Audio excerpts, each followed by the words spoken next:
This is the 18 Strong Podcast with Jeff Pellizzaro, episode number 29. Welcome to the 18 Strong Podcast, where you get direct access to the world's greatest experts on training harder, practicing smarter, and playing better golf. Now, here's your host, Jeff Pellizzaro. Hey, what's up, everybody? This is Jeff Pellizzaro, your host of the 18 Strong Podcast, and I, as always, want to thank you for showing up and listening again. And if you're a new listener, thanks for coming, and hopefully we'll keep you entertained for some future episodes. We've always got a lot of great guests, a lot of great content on the podcast here, so thanks for showing up. And I don't know about you, but I am coming off of a pretty awesome weekend here in St. Louis. We had the opportunity to have Dr. Brett McCabe come to my facility, our facility, Elevated Performance here in St. Louis, along with the guys from Winchester Spine and Sport, Dr. Austin Panter, Dr. Brett Winchester. Thank you guys for helping host the event. It was pretty awesome having a guy like Dr. Brett McCabe, a clinical sports psychologist, come and, entertain the people that we had there and just talk about a lot of the concepts that he works with his PGA players and just different athletes in general, even corporations, businessmen. But Brett talked a lot about his idea of the fishbowl, and our minds are like a fishbowl, and basically a fish, a goldfish, certain types of goldfish will only grow as big as the environment that they're in. So the size of the fishbowl that they're in, they'll stay a certain size. You get them a bigger fishbowl, they get bigger. You put them in a pond, they become a koi fish. And basically his philosophy is that we need to treat our minds just like that. So the bigger situations we put ourselves in, the more we challenge ourselves, the bigger we can grow. And so I know that we had a lot of great discussions and listened to Brett talk about a lot of different great things. And it has inspired me to push a little bit harder, take on a little bit more, and do a little bit more bigger things in the year 2015. So hopefully we can enjoy and share that with you on the 18 Strong Podcast and 18strong.com. And it was just great to have a guy like Brett, who's in a position that he is, working with athletes, but he's a former athlete himself. And, he just comes with kind of an old school mentality, which I can really appreciate, talking about how, kids need to get out and play more and learn the game in ways that we used to learn the game. Go out in the backyard, go to the playground, that type of stuff. So if you haven't listened to Dr. McCabe's Mindside podcast, go ahead and do that, because he is an incredible guy. And after getting to spend some personal time with him and talk about, just everything that's going on in both of our worlds, his goals, our goals, just a great guy, and I want to support him as much as possible. Before getting into the interview today, I do want to ask you guys for a favor. Of course, as always, if you haven't had a chance to leave a review in iTunes for the 18 Strong Podcast, I would greatly appreciate you do so. It helps us get even better guests. It helps increase awareness of the show, and just gives it a little bit more exposure. So the more exposure the 18 Strong Podcast has, the more the guests will be willing to come on the show and want to share their expertise with you. We've got some great ones coming up, and I want to continue to do that in the future for you. And if you haven't checked out the free book that we have available at 18strong.com, it's 5 yards in less than 5 minutes. So if you want to add a little spice to your game, a little more oomph off the tee, go ahead and go to 18strong.com/5yardsbook. That's the number 5 yards book. And just sign up. It'll ask for your email address, and it will instantly deliver the book for you. So, all right, that's enough self-promotion. I need to get into the actual podcast and the important things here, which is our guest today, Adam Young, who is a teaching pro from the UK, but he's actually living over in Spain right now, working at the Ledbetter Academy over there, and is doing some great things teaching. But Adam just came out with a book, a brand new book called The Practice Manual, and it's basically the ultimate guide for golfers for everything practice. And what's cool about his book is it's not so much the what you should be doing kind of a thing, how you should be swinging, that type of thing. It's more about how to learn how to practice and how to learn the game and what you're doing. So Adam's done a ton of research in, the whole motor learning aspect of the game, and we get into some kind of deep discussions about some different philosophies and even facts about the game that I think you'll be very interested in. So again, without further ado, I want to just introduce you guys to Adam Young. Enjoy. Hey, Adam, welcome to the show. Hi, Jeff. How are you? All right? I'm doing great. I want to thank you for coming on, and to all the listeners out there, we have a special guest today. We have Adam Young, and he is not just a teaching professional who has worked with golfers of all levels of ability, from the highest of ranks to the lowest of ranks, but he's also an author and a blogger. He writes at adamyounggolf.com. And most recently, Adam has put out what seems to be a beast of a book for the golfer, and it's actually called The Practice Manual, which is subtitled The Ultimate Guide for Golfers. So, Adam, we're going to get into the book and a lot of the different stuff that you talk about in there, but first, give the listeners just a little bit of background about you and, where you are and all the experiences you've had, and then we'll catch up and move on from there. Okay. Well, I'm a Leadbetter pro. I work at La Manga Golf Club in Spain. So I've been doing this for probably about 10 years now. I've been with Leadbetter for 7 of those. Obviously, the Leadbetter name has a kind of stigma of being overly technical attached to it, but people who know me could know that couldn't be further from the truth, really. I'm really simplistic in my approach. There might be, as you read in the book, there might be a lot of technical information or a lot of deep understanding in there, but I try and boil it down to a few simple things at the end of the day, which is, that kind of stems from where I was as a player. I was very analytical as a player. Started golf at 15, actually. And being a 15-year-old, more of a geek, I got every single golf book that I could out of the library and just read as much as I could about it. So I started with the Leadbetter books, actually. And I kind of it got a little bit too much, and I know you say you play a little bit of golf and it's all technique. And I always felt there was something more to it, but I couldn't put my finger on it. And golf was definitely a mystery to me. So I took a little bit of a break when I went to university. And I kind of had an epiphany in university. This was, 12 years ago now? And the epiphany was, I was in a materials science lecture, and we were looking at impact physics. So we were looking at things like coefficients of friction, blah, blah, blah. I've heard those terms thrown about now as well.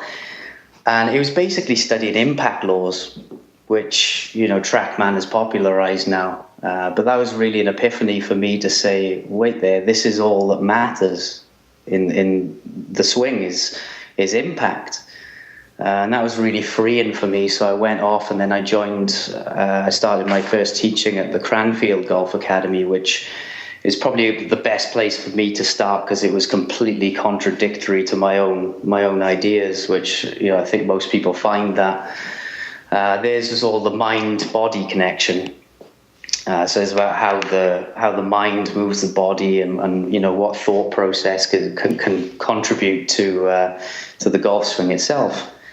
So yeah, that was a very, very different thing for me. And then I moved to Leadbetter. I got to work with some great coaches. I don't know if you know the names like Kevin Smeltz, Paul Dyer, even the guy that I work with at the moment, not a well-known coach, but Lawrence Brotheridge is excellent coach, probably one of the best I've met, really thinks outside the box. Am I talking too much? No, not I feel like I am. not at all. So what then led you? What then led you from? And I didn't mean to cut you off. Kind of continue with your background and experience, but then lead into what led you to want to write this book, the Practice Manual for Golfers. Well, I've always been stuck in my thoughts, and one of the ways of doing that is just to write stuff down. So, I found a Tesco bag, or you'd say a Walmart bag, the other day, just full of notepads that I've scribbled notes on, and it's literally like a madman. I've written the same thing over and over and over, but it was a way of getting my thoughts out of my head onto paper and kind of making sense of them myself. I've had lots of different experiences that maybe some other coaches haven't. I've managed to work with some elite players, really +3 handicaps, or even some tour players I've been around and worked with, all the way to what we call the Platzreifers, which in Austria, Germany, all the Scandinavian countries, they're probably the less skillful end of the market, if that's a polite way of putting it. So they actually start at a 54 handicap. Wow. Because, I know everybody goes, why? But if they didn't start that high, they would cut down probably 80% of the population. So, to put it this way, I worked on a range for a year in Austria, and the range was 150 yards long, and I only saw one person clear the range all year. Oh so I've seen both ends of the spectrum, basically. And I've seen that golf is just much more than technique, which is, that's what the whole industry is evolved around, is the technical elements. It's getting more and more technical now, which I don't have a problem with. I love that stuff. I love going on the Biomechanist forum, reading up about it. It's really interesting, and it makes a lot of sense with what I try to do as well. But I kind of approach golf from a skill perspective. Which the tough part is kind of defining what is the difference between technique and skill, right? Sure. I suppose for your area, I would say that someone's skill would be in lifting heavy weights, but the technique that they use could be, they could do that with bench press, they could do it with deadlift, they could do it with squats. And you could get someone who's really strong or really skillful at that, and they might use poor technique, and they could still lift more weight than someone with perfect form. Now, that's not to say that technique is not relevant. Obviously, you don't want to injure yourself, right? So that's a big thing there. So, another example in sport, what's the difference between technique and skill? Say you take, I say darts or basketball. Say we go darts.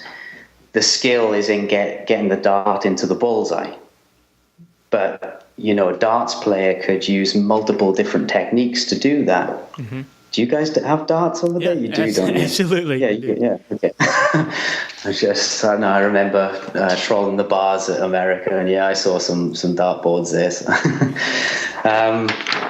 So does that make sense to you? So the difference between skill and technique there?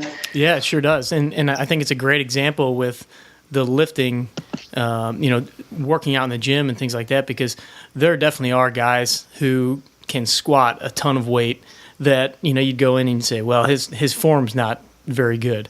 Well, equate that to the golf swing, and you can find a guy who can hit a ball 350 yards, and maybe his form's not that good, so his technique is off, but, his skill level is pretty high. Exactly. So like a golf example of that would be Rory McIlroy in his early days. He might have had a swing path which was 10 degrees offline, or you'd get like a Bruce Litsky, again, probably a 10 or even more degree offline swing, yet their ability to get the ball on the target, their ability to control and manipulate all the variables are there. So you have to ask, why can McIlroy get the ball on the target with a 10 degree offline swing? And my guy who is only 6 degrees offline, why can't he get it on the target? Why is he playing inconsistent golf? It's a great question. So, it's all about skill. It's all about how all the variables come together, not just one or two things. I try and, going back to the darts player again, you've got things like finger force, whether they're putting more or less pressure on it, the arm planes of motion, the release angles, the trajectories, but there's not one perfect concoction that player may use over and over again. They might use 10 or 12 different variations or subtle variations. In darts, sometimes they have to throw it on a higher trajectory or sometimes a little lower. And it's the same in the golf swing. Sometimes you're going to need to swing a little bit more in to out. Sometimes you need the club to go a little higher through impact, say if the ball is above your feet. And then that influences other variables as well. So it's about, how do we make sense of this? How do you build golf skills rather than just standing on a flat driving range beating balls with the same club over and over again, which, is part of the process as well. I'm not denying that. But there's a lot more to it than that, right? So that leads me into a question where, and I read this, as I was looking through the pages of your book, which, as I mentioned to you, I don't have it in my hands yet, but you can go on Amazon to the purchase page, and they actually give you a great snippet of, I think it's like 60 pages that the listeners can read, so you guys can get a great idea of what this book's about. But in there you mentioned that, this is not a swing book. This is not a technique book. And while there are a lot of things that you teach in here, and there's a lot of technical pieces that the readers will get out of it, this is not meant to teach you all the different ways to swing a club. It's not what's the way you put it? It's not a what to learn, but how to learn kind of a book, and it's more about the learning process. Yeah, exactly. There are certainly things in there that are what to learn, such as the ball flight laws. I think understanding those, at least on a basic level, can really help you, and they are kind of a technique in a way, right? Getting the club on the ball in the right way is a technique. But I'm not going through swing methodology. I'll leave that open to the interpretation of the professionals using it. And I did kind of write that in mind. I wanted, and I knew that other coaches would read it. And I didn't want to say that, this is the way to swing the club. Because number one, I don't believe that. I don't believe there is one way to swing the club. And number two, I wanted others to be able to use it with their current methodology. So, everybody has an idea of how they want to swing the club at the moment. But yeah, it's more of a how or what to learn. How to learn it rather than what to learn. Well, and another thing that you said is, you've met and seen a lot of golfers, and sometimes there's the problem of, okay, the golfer just doesn't put in enough time, doesn't put in enough practice. But as you've mentioned, you've met plenty of golfers that have the dedication, they put in the time, but it's just that it's their execution of their learning that isn't as high level as it could be. So what are some of the ways, and I know that you've done a lot of research in basically motor learning and how the brain works and how the body works. What are some of the things about learning that are in the book and that you're going to teach the readers here? Wow, that's such a broad question. There's probably 200 to 300 pages of that, so you can't just kind of boil it down a little bit. Exactly. It's all about that, yeah. It's a tough one to kind of answer, but I mean, on the topic of motivating people to learn, I've talked about goal setting, about creating mini goals. I mean, even when writing the book, I did that for myself. I saw the big goal of having a book finished, but how did I do that? Well, I broke it up into chapters that I wanted to write. Then I broke that further down into bullet points that I wanted into each chapter.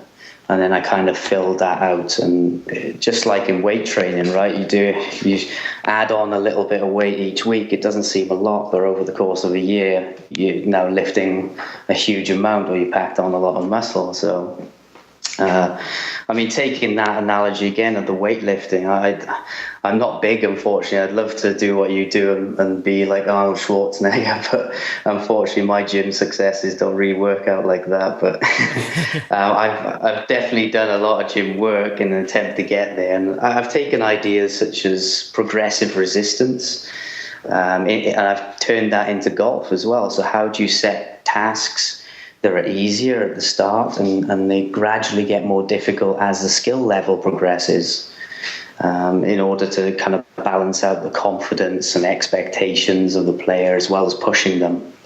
I use the analogy in the book, actually, of if you put on like 200k onto the bar and try and lift that, you're probably going to crash and burn. But if you put on a little bit of weight, enough that challenges you, but not so much that you can't lift it, then that's where you see the improvements. And it's the same in golf as well. If I asked someone to hit the ball 300 yards down this fairway, they're not going to be able to do it. But if I asked them, to hit the ball right a little, hit the ball left a little, and then gradually add on more constraints to that as they progress, then you see the improvements there. Mm-hmm.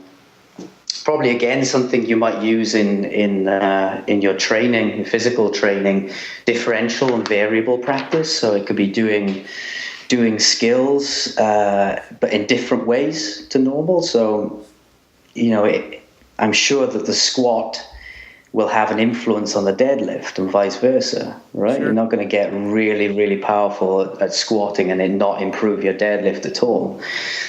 Or doing things in variable ways. You could take a deadlift and do a deficit deadlift or something like that. And it's the same principles in golf. How could I take a skill such as striking the middle of the club face and do it in different ways? And then how could I do it in varying ways? So a differential practice drill might be to hit the ball out of the toe and then to try and hit the ball out of the heel. And then you could add on progressive resistance to that as well.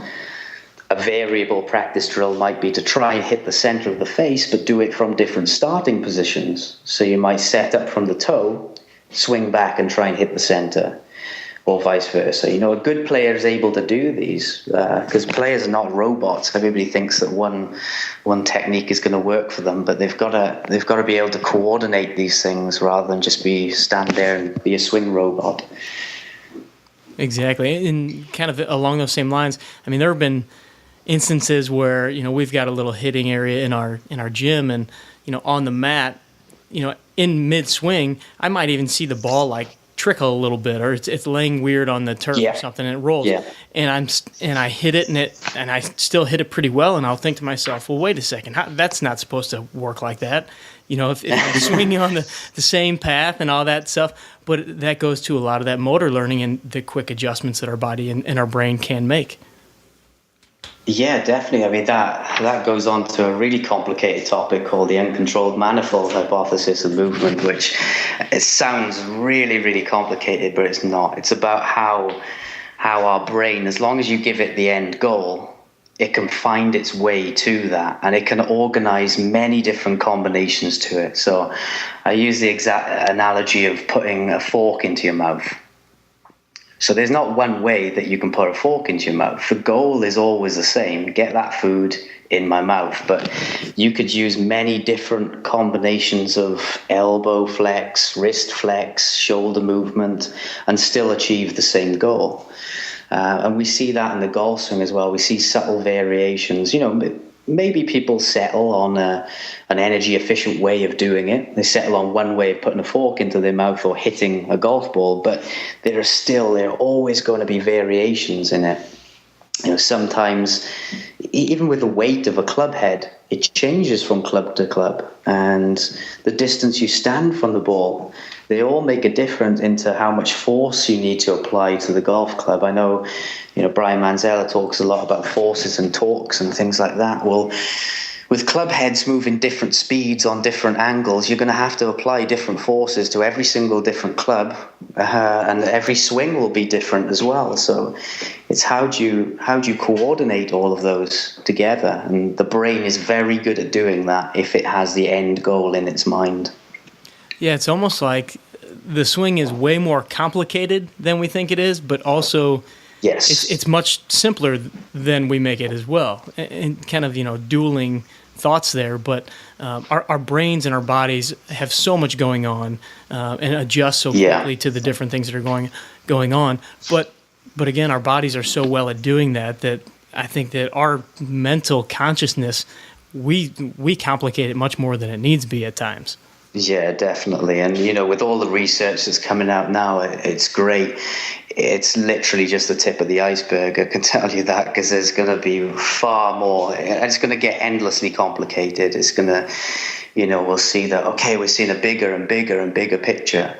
It'll end up that the picture is going to be so big that we realize that, actually, I've got to go back to simpler stuff. Right. Because there's no way I can control all of these things. It'll be like a madman running around trying to control a million different variables, whereas the brain can actually do that. We've evolved with this ability to do it. It's called self-organizing, which is another word that's thrown out there. Just like the darts player, again, can organize different variables of...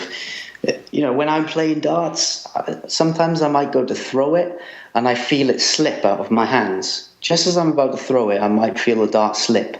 but then my elbow adds a little bit more oomph to carry it through, and it kind of saves it a little bit. And we feel that as well as a golf player. Like you said, you saw the ball move, yet you saved it. And I've done that millions of times as well, or we feel like we've changed things. I know that's a really kind of not sore subject, but problematic subject, because how much of our brain or the time delay between what we consciously feel and how our brain can react to it, is very short. But our brain can also do forward modeling. So the example I'll give you of that is if you put a glass underneath a tap and you fill it with water, your hand might stay motionless, right? But it's applying different amounts of forces to stay motionless, because it's got to counteract the force of the water coming into the glass. Right. So your brain is actually doing some forward modeling there. It's working out how fast the water is coming out, how much water is coming out, how much water is already in the glass. And it's doing all this self-organizing behavior with the end goal of you're just thinking, keep this glass steady. Right. And we take these skills for granted because we learned them as a kid, and we're autonomous at them now. We don't have to think about them, but we kind of maybe go around learning things now in the incorrect way. But if the golf swing could only be as easy as holding a glass under the faucet. Yeah, it's far more. Let's just say there's more error is available in the golf swing. Right. Less error in glass holding. So this seems like a pretty good time to bring in two concepts that I saw in the book of procedural knowledge versus declarative knowledge. And, and I want to kind of tie this into the ball flight laws that you talked about a little bit before. Can you explain the difference between these two types of knowledge and kind of goes into the skill talk that we talked about before? Yeah, well, procedural knowledge is being able to do something. So, it's like Lee Trevino saying, well, not even saying something, but he's able to hit a great golf shot. Whereas when you ask for his declarative knowledge, what are you doing? He might say something, I'm trapping the ball between the turf and the club face. So that's his version. Now, which one is right or wrong? Well, he's not actually doing what he thinks he's doing, so his declarative knowledge is wrong. But his procedural knowledge is great. Another example of that would be putting. So, Dave Peltz did a study where he found that almost everybody misaligns the putt. They don't play as much break as they should. Amateurs misalign it by 60% or so, whereas pros maybe make a 30% error. So in other words, if a putt has 10 foot of break, a pro is only giving it 7 foot. That's their declarative knowledge. But when they go in to actually hit the shot, the procedural knowledge, they'll make subconscious adjustments for that. So they may aim their feet a little higher. They may make a slight push stroke to get it more on line, and they may hit it a little harder. And that is ultimately what is more important. It's a really difficult one, and there's no right answer. Most motor learning research says that the more declarative knowledge, the more actual knowledge you have, it can damage people. And there is certain evidence for that, definitely. But in the ultimate long term, I think certain amount of declarative knowledge is very beneficial. Like, I know the ball flight laws. And I know if I hit a bad shot, I know exactly what I've done through impact. And it doesn't hurt me because I've been through those stages of learning with it now. Now, initially it did. So say we got Nick Faldo, and his declarative and procedural knowledge is incorrect, or it's mismatched, but he was still able to play great shots. If you were to give him better knowledge of the ball flight laws, would that have made him better initially? Who knows? It could have made him worse initially. Would it made him better in the long run? Again, who knows? Right. So it's a really tough one to answer, but I believe ultimately long term, it's okay to add certain amounts of declarative knowledge but you don't want to go overkill. You don't want to keep adding knowledge and not more and more knowledge, really. So right. Well, for the listeners, could you maybe give a little description of some of the generalities of the ball flight laws that you're talking about? Because I know that it was kind of an eye-opening experience for me when I actually learned, what it meant to swing from in to out and out to in, and what the ball was doing, and just to get a basic grasp of those different motions. So for the people out there that are listening that may not understand those, can you just give kind of a Cliff Notes version of that? Yeah, I mean, when I summarize ball flight laws for people, I said something on Twitter yesterday, which is you cannot be too basic with someone. Someone else said that to me, I stole it off them, but it's true, you can't be too basic. So when I'm giving Cliff Notes to people, ball flight laws, I say things like, you've got to hit the ground in the right place. Barring a putter and a driver, you shouldn't be hitting the ground with those, but you've got to hit the ground in the right place to a certain extent. You've got to hit the middle of the face as well, or the sweet spot. There is a little bit of funny stuff with where the sweet spot is on the club head, but I'll leave that out. It can get even more complicated. But in general, hitting the middle of the face, you're not going to go too far wrong. And then the direction will ultimately be caused by what the club face and the path are doing through impact. As a real general rule, if the club face is closed to the path, the ball will curve left. And if the club face is open to the path, the ball will curve right. You could build a great game just on that knowledge alone, without knowing anything else, really. But if you wanted to go deeper into it and you said, well, I want to understand a bit more about it, then you could say that the ball starts closer to the line of the club face and curves away from the path. That would be a more accurate description of it. But yeah, the first description is sufficient, I think, to play great golf. Excellent. And like I mentioned on the preview page for your book, that's one of the snippets that you're able to read, and you've got some great images in there to give some really good visuals as far as what you're talking about, and it goes into a little bit more depth there. All right, I want to ask you, because this podcast is very much about taking practical applications from what we talk about and letting the golfer put that into their game or their practice, hopefully the next day or the next time they go out. What's maybe one drill or one thing that they could do on the practice range or the putting green that you find most amateur golfers don't know, and that would definitely benefit their game? And this is something that would be, not for a specific issue that they're having, but just as far as how they can go and practice better. One of the biggest misconceptions in practice is the saying that perfect practice makes perfect. And that's something that was drilled into me, that I had a big fear of going outside of what is perfect. I wanted to only make perfect golf swings, only make perfect contact. And what I realized, and this came from my first night in teaching. So my first day of teaching, I stood in front of 10 people, and they were all beginners, and I was explaining the golf swing. And I said, this is what happens if you top it. And I tried to top it, and I flushed it down the fairway 160 yards. And I said, sorry, I'll have another go. And I tried to top it again, and I didn't. I could not top the ball. My brain was just locked on hitting a good shot, which sounds like a great problem. Right. But it wasn't really, in hindsight. So that night, I went off to the range, and I practiced topping the ball. So I must have looked horrible to people watching me, but I was just practicing topping. I got real good at it.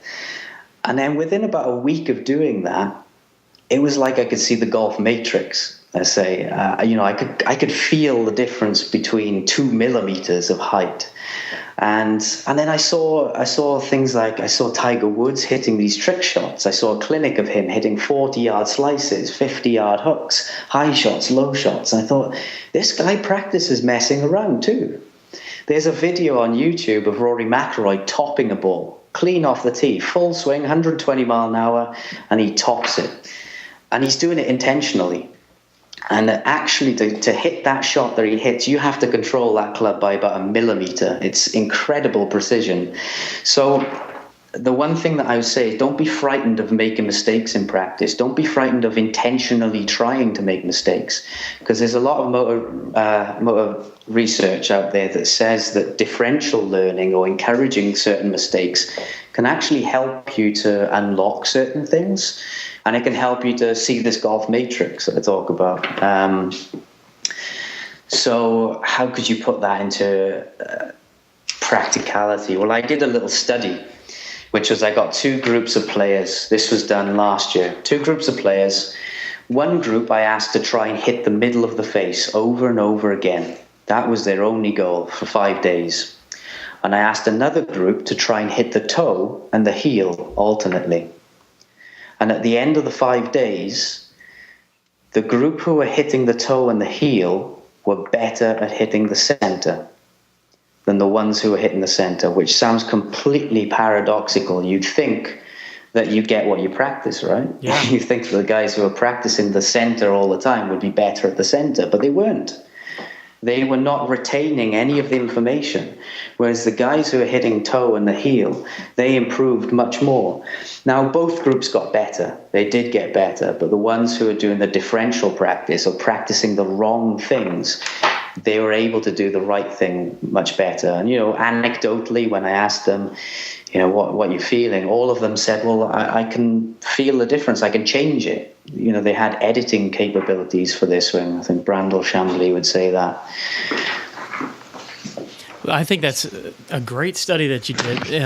It just shows that when you learn to adjust, and I think it's like anything in life, we learn from our failures, we learn from our mistakes just as much, if not more than the times we do things perfect. And I always equate a lot of this stuff back to my days of playing soccer. Like I said, I didn't grow up playing golf, but we would go out and we would just goof around, hitting shots, playing games, hitting the posts, hitting the crossbars. And I know that with the guys at our gym, we've got a little shooting area for the hockey players, and we're playing games like we're hitting the crossbars or hitting the different pockets on the goal that we have. And it's those kinds of things where you just naturally learn how to start adjusting and moving your hands and your body right. And you're not thinking about, what are my hips doing? How am I rotating? What's my hand doing? Yeah. You're just automatically gets you out of your head, yeah. Exactly. And that's what I love about the going out and playing games part of it. And when I hear some of my younger clients going out for these, taking lessons once a week or twice a week and going out and just going to the range, it's like, go out and have some fun with it. Try to, see if you can hit it to the right of the flag or hit it to the left of the flag and all these different things. And I just think that when you bring in the playing side of it, it makes it a lot more fun, but you also start to learn a lot more. And that's why I think your experiment speaks volumes. Well, when it goes back to those things like the uncontrolled manifold hypothesis, you're looking at how actually that play and that experimentation, it improves what we call good variability. Compensation is a negative word, but you can have good compensations, and you don't really want to get rid of those. You want to minimize the need for compensations, I say, but you don't want to get rid of good compensations. Exactly. All right, Adam, I don't want to take up too much of your time, but I do have a couple questions just so the audience can get to know you a little bit more and some more of your experiences. So just with your teaching, I'm sure you've had hundreds, if not thousands of students. What's one of the craziest golf gadgets that you've seen or heard of one of your students using?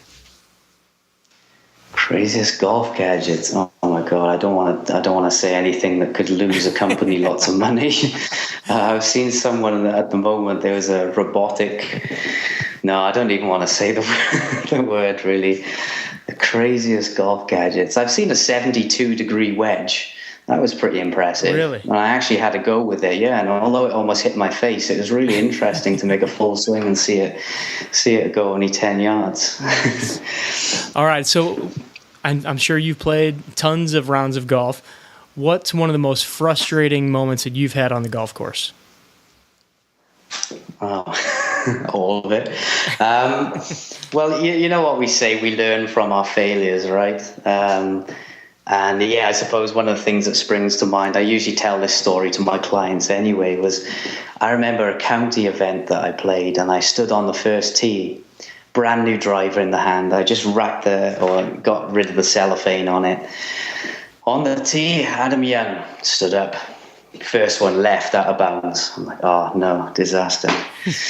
Tee up another one, left out of bounds. Oh, you're kidding me. This round is over. Next one, left out of bounds.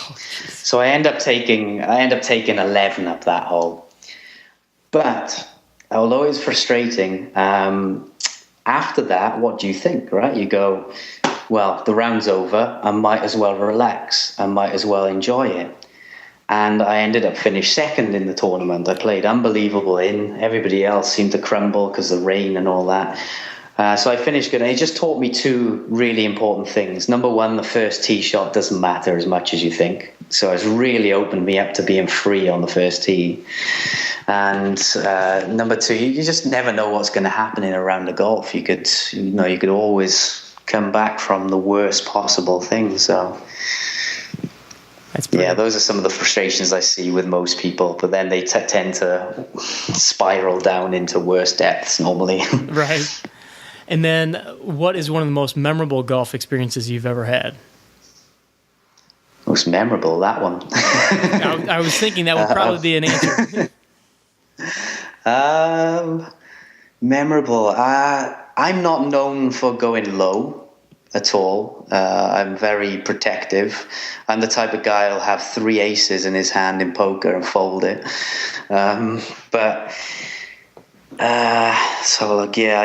played with members once, and I shot 7 under after 9 holes, I think, but that did include 2 3-putts. Wow. So I always have to throw a 3-putt in there. So that was quite memorable. Awesome. Again, for the similar reasons, right? To show that even if you 3-putt, you never know what's going to happen in the rest of the round. Right. All right, I'm taking kind of a strange poll here on the 18 Strong podcast. Are you a Caddyshack or a Happy Gilmore fan? I'd have to say more Happy Gilmore. Yeah, I'm a little cheesy with that. Well, they're both cheesy, but yeah.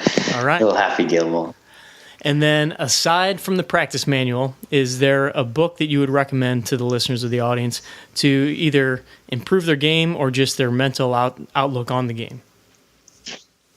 Well, I know Mark Brody's book is getting a lot of attention now, the statistics book. So, yeah, I definitely get that one. Yeah, I've been hearing a lot about that one. That's Every Shot Counts. And yes, yeah, that's it. Sorry, the name slipped me for a second. Sure. Yeah, no, I've had a couple people, really, I mean, several people that I've talked to over the past several weeks have told me about that book. And our last guest, Justin Tupper from Revolution Golf, that's the same book that he recommended. All right, last one here. The listeners of 18 Strong know kind of my definition of what 18 Strong is, but I like to ask the different guests, when you hear the term 18 Strong, what definition does that conjure up in your mind?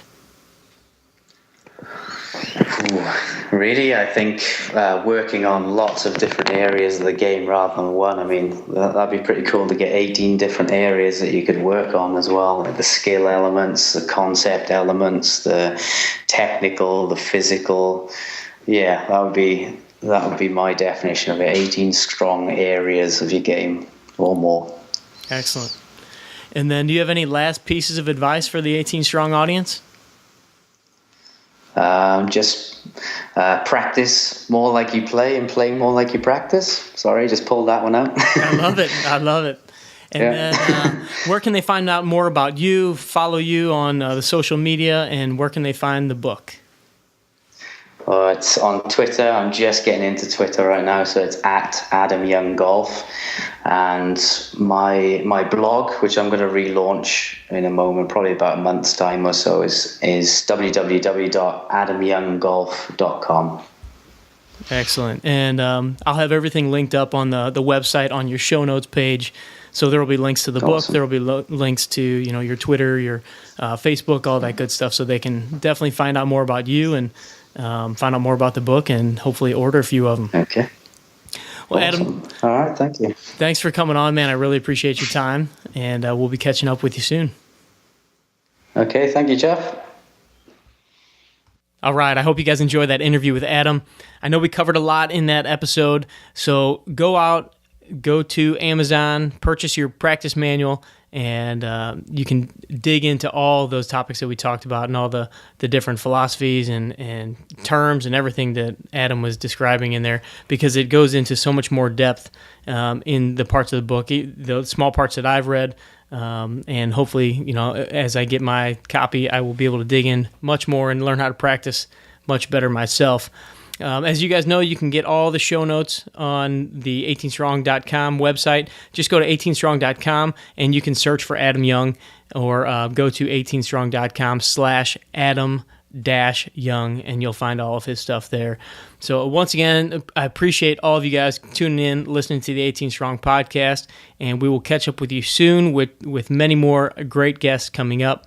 So please don't forget to train hard, practice smart, and play better golf. Thanks for listening to the 18 Strong podcast at www.18strong.com. And remember, train hard, practice smart, and play better golf. What's that? I had to email Amazon because they've only just put the what is it, the look inside option, and I was looking through it and I was like, you put the whole book on here. So I had to email them and said, you put my whole book on there. They said, oops, sorry, we've reduced it to 10% now, but it's fine. I mean, the first few chapters are just getting into it, but